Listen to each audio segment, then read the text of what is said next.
Hello everyone, Carlos here with the Evolve Commerce Club. I have my co-host David Williams and Tunc, co-founder and CEO at Cypien AI. We're going to be talking about his career. So Tunc, welcome. Welcome, Carlos. Yeah, perhaps just a quick intro about yourself.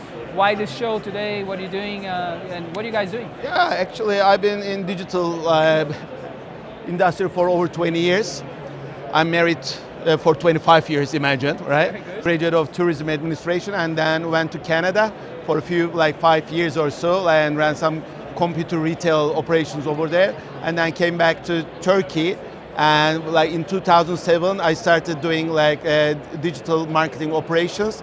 Like almost, I would say 13 years ago, I was partnered with German company Ströer. It's an out-of-home company. We founded Digital Partners. It was an agency.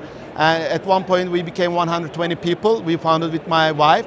She's still operating. She's the CEO right now. And I moved to Cypien AI 3 years ago. And like we were even in the early stage of Cypien AI. We became the app, like a product like ChatGPT, where you were able to download from the app stores, right? But after ChatGPT came out, of course, we were also, like using OpenAI open source models, so it was useless for us. So we might as well let's stick to marketing technology. Right now we have 3 agencies actually. One of them is UX agency, the other one is a performance marketing agency and the creative agency. In Cypien AI, what we did is we just put them together, all our know-how for AI and for all our know-how for marketing. So it's doing great right now. We've been doing it for 1 year, and now we are here with Cloud and Commerce with Kamal, my friend that I know of for a few years right now. And now we are ready and we would like to expand. So that's why we are here and the show. Brilliant. So before we speak about Cypien AI, I think the journey that you shared offline, let's put it this way, was quite interesting because you built a successful agency, and you got to see a lot of pain points there. Exactly. In regards to design, conversions. So perhaps you can share some of that experience and what that taught you, and how that led you to create this business that you guys. Usually startups are young. I'm not young. I'm 48 years old right now, but that helps a lot for me because I already got lots of expertise in digital era, and we know what the problems are. We are in contact with all the large network agencies as well. Like everybody has the same problem actually, because we've been, like $3 trillion are invested in digital advertising, but right now every agency is trying to optimize the ads. They're trying to optimize the creatives of the ads as well, but usually the website is untouched. So like it's always static web pages actually, because they're minor changes actually. Like I would say recommendation has been in the market for, I would say, 10 years right now, and there's slight changes in the website, but still for every persona, you don't feel the difference. So that's one of the pain points, because there's advertising. Even sometimes agencies try 20 different creatives, but those creatives are not even in the landing pages. So there's a mismatch here that we need to find a solution to, which found it. For instance, we got really good case studies. Beko is an international white goods company. They originated from Turkey. We were working with them, and 93% return of ad spend. Can you imagine? And in average, we hit 30% conversion rate uplift. So, but this is only one example of one of the pain points that we have witnessed. But right now, most of the hyper-personalization companies, they don't generate. We generate. The problem here with AI is, it's hallucination. You need to keep the brand voice, because we always work with enterprises like Gant, Carrefour, Corendon Airlines. They're real skeptical about the way they represent and present themselves. So you have to be really careful about the brand voice. I think we found that solution as well. Do you think though so I worked very much on the e-com side, yeah? So often sometimes that element of the website not changing, I kind of say it's the job of the top of the funnel is to change a lot, to find the right click-through to drive you to the website. Exactly. And I think sometimes it will be operational, that marketing would sit with marketing, the e-commerce would sit with the e-com team, performance, the retargeting would sit with the e-commerce team, but not with the marketing team. And that is personalized and hyper personalized. So I think sometimes it's been that connection thing between the two. Do you not think of that? And what do you think's changed? Has anything changed then, do you think, around that? Yeah, actually, it's been like, as you mentioned, actually, remarketing, like using your data for advertising has been there for almost a decade right now, right? But based on that data, the website change has not been that much. We don't feel that much, actually. So as you mentioned, a recommendation and a little bit of, like changes in the website, maybe A/B test at most, but at that point, the software do not generate the content either. It's a cookie thing though, yeah. Still, like, they don't generate. They ask the brands actually to provide them, but that creative is not communicating with data. You don't know which one is going to convert. What we do in Cypien is we learn how people buy, which creatives are attractive for that specific persona, right? And we try to generate similar experiences for that persona. So the trick here is generation. The trick is brand voice recognition, and the brand voice for like enterprises is very crucial. And this is always backed by data. That's also very important because, and it's not good for brands actually to see a separate data. We integrated Google Analytics, so all the data is coming from Google Analytics, and we're trying to optimize everything for Google Analytics. Otherwise, every platform say we are the best, so we don't want to say we are the best. Everything is on Google Analytics, and whatever conversion uplift Cypien makes, you can measure it. So for whoever is working with the UX nowadays, how fast do they have to be? Exactly. Like our job, AI is, we're not trying to replace people, right? We're not trying to replace agencies, but try to make them more efficient, as you mentioned. I mean, normally they would have only worked for one type of website, because UX agencies, when you go to Hotjar or any Clarity or any program like this, and they measure and they say, okay, 70% of the users prefer this website like this. And the agency, UX agency, changed the website accordingly. But what happens to the 30%? Well, what we do is, we change the website for 70% plus 30% another version of it, maybe 10% another version who likes that website like that. That means you can run maybe 10 different versions of your website at the same time and try to fulfill whatever your audiences are looking for. So we're not neglecting 30% either. So as a UX agency perspective, they can use our program, which will help them actually to scale their business, not producing one website, but producing tens of it actually, simultaneously. You integrate with the UX business, you work closely with the UX, like an A/B test. Agencies, performance marketing agencies, like brands themselves, because there has to be some idea about it, because we give them a tool. This tool is to make your content flexible. For instance, Netflix, I'm going to give you this example because everybody watches Netflix. Stranger Things, they had a 200 version of the poster, the creative, the thumbnails actually, in order to attract the right audience. They're still doing recommendation, which we always follow. Okay, whoever watch it will watch this one, which is good.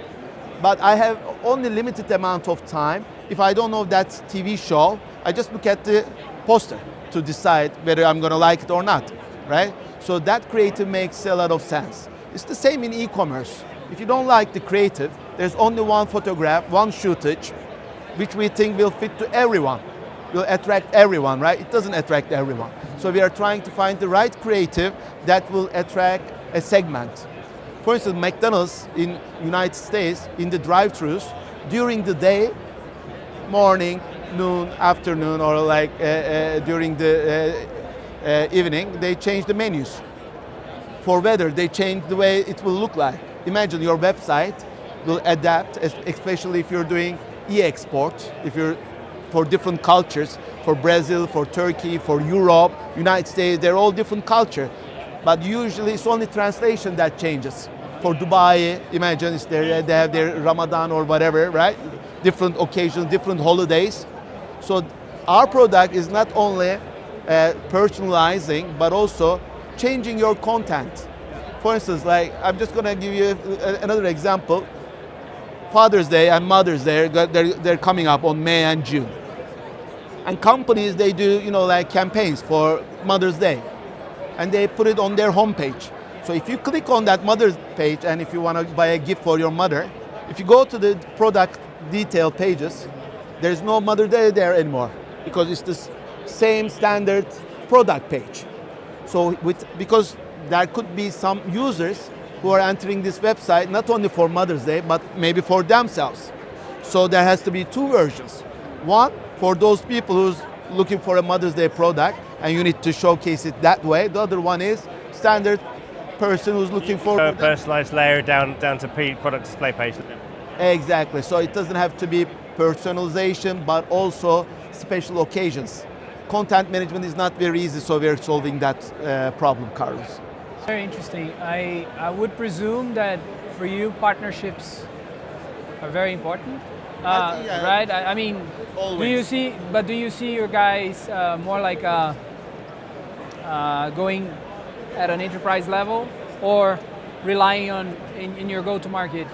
Usually we've been working with enterprises so far because it's you need the volume though, don't you really? You need the volume, and usually like SMEs, they already have lots of other problems actually that they need to solve. CRM, ERP, loyalty, like even their websites sometimes when it came to a point, it doesn't work properly. They have lots of bugs and problems, right? Everybody has bugs, but smaller companies, they have some more problems. But when it comes to hyper-personalization, right now companies are working with some technology tools.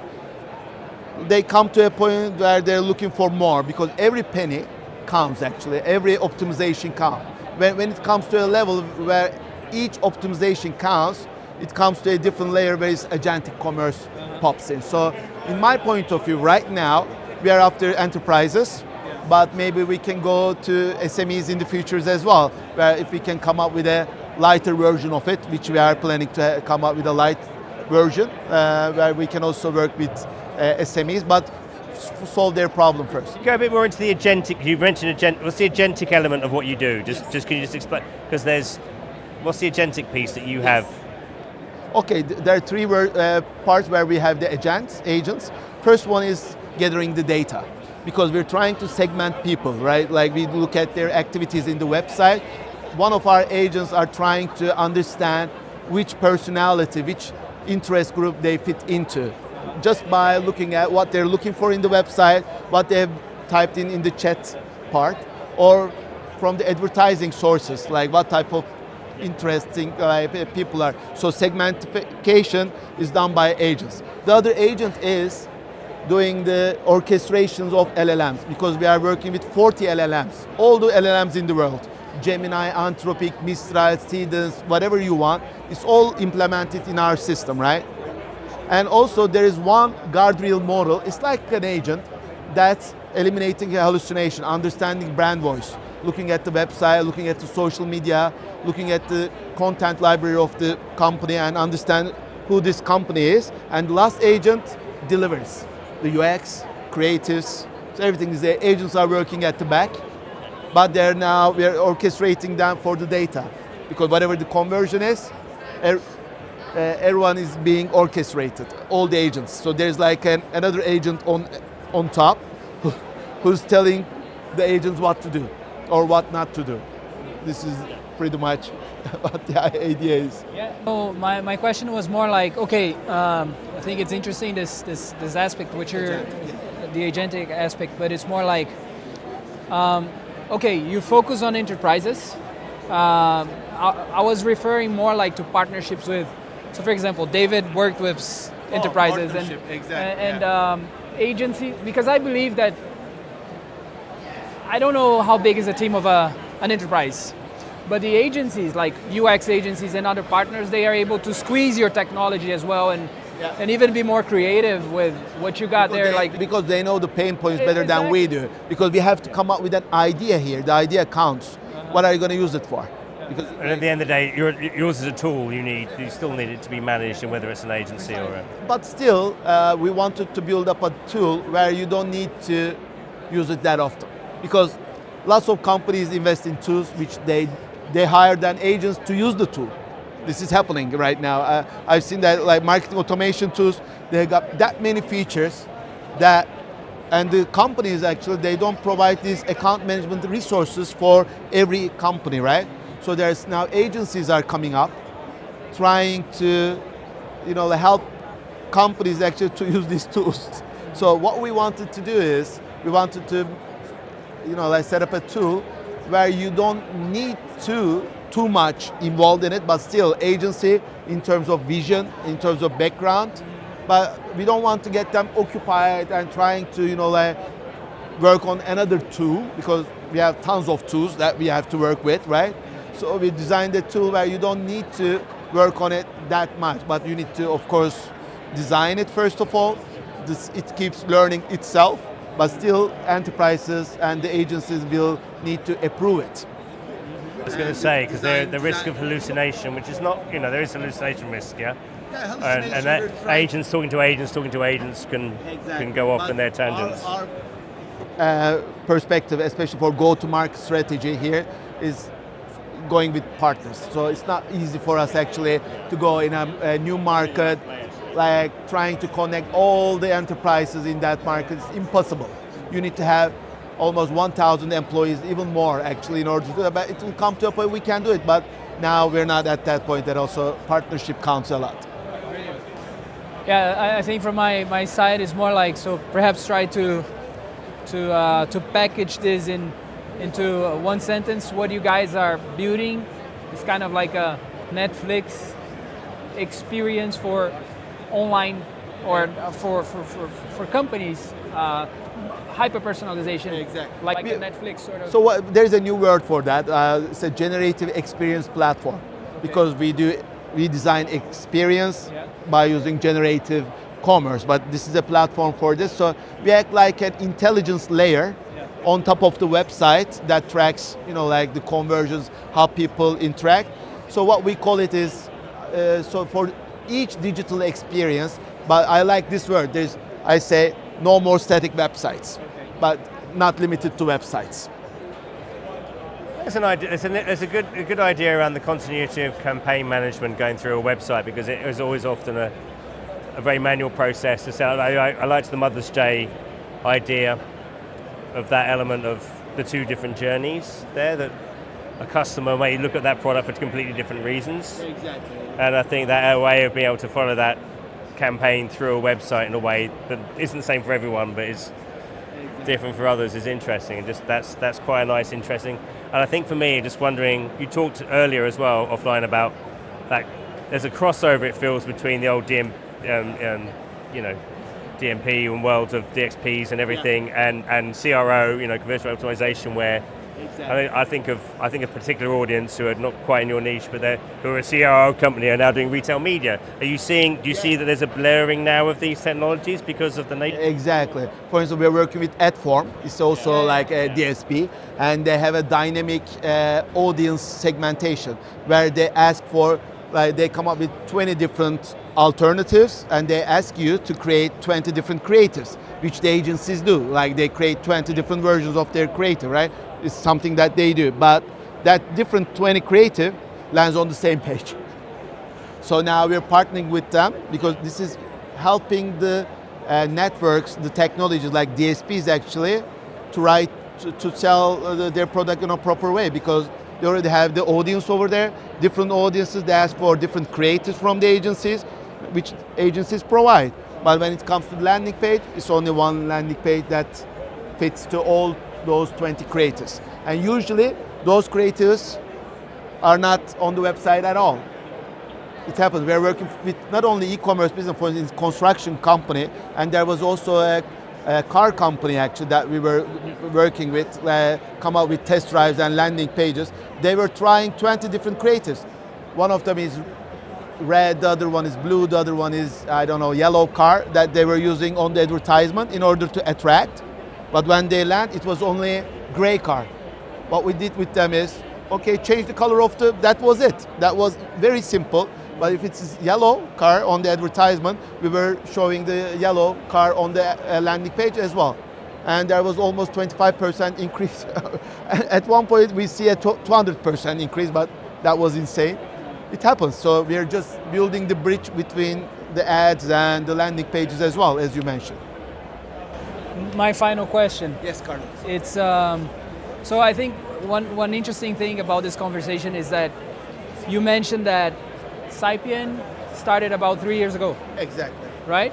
When AI was very new to all of us, actually. Exactly. And so that I think looking ahead and perhaps a year from now, because I think that's the time span that we should look. Now we are no the more right- than 6 months. Oh no. Finally, a common sense, like. Now we came to a common sense. 3 years ago, it was something new and it was so experimental actually for companies, but this is something now must have. So I think this is the right time for us to be in UK and in United States, in different parts of the world. But we've been just, getting data, getting know-how, and we also fine-tuned our own LLM as well. We trained it for marketing purposes. Now it's also in Hugging Face. So we became first of all deep tech company, lots of deep knowledge from the agency background and what we need to do actually to get all for these conversions to happen. And I think it's right now the right time.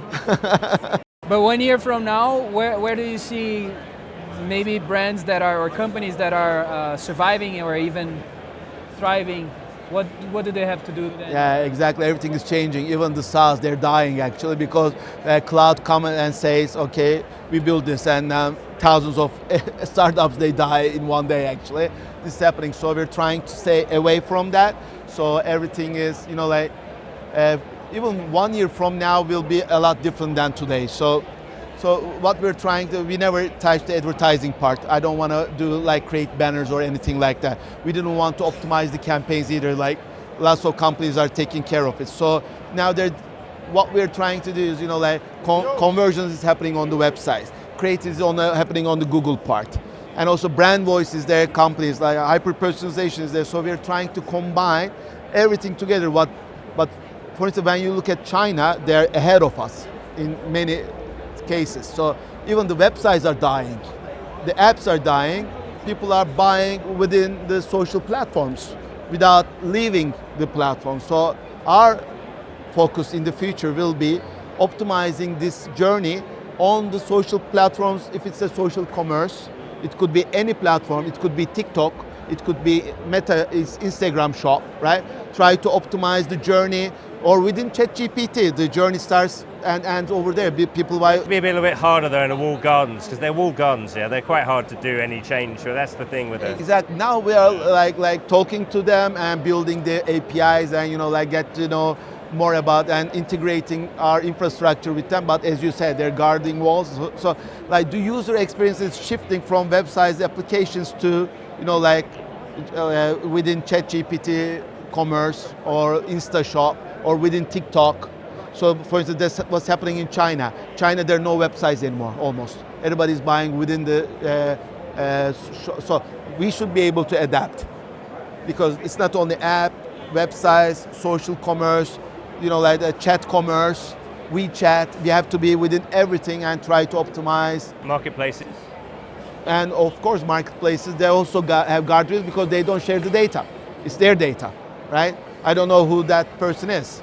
But what we can do there is we scrap the messages, we can get the reviews, and for each review, we can come up with a different product description and a creative. Interesting. So from 1 year now, we have plans, hopefully. See? Exactly. Good vision, man. Thank you very much. Thank you very much, No, Carlos. of course, and if people want to know more about. Yes, Cypien, you feel free to connect to Cloud Commerce. They're our partners in UK, and they're hosting the event as well. Thanks a lot.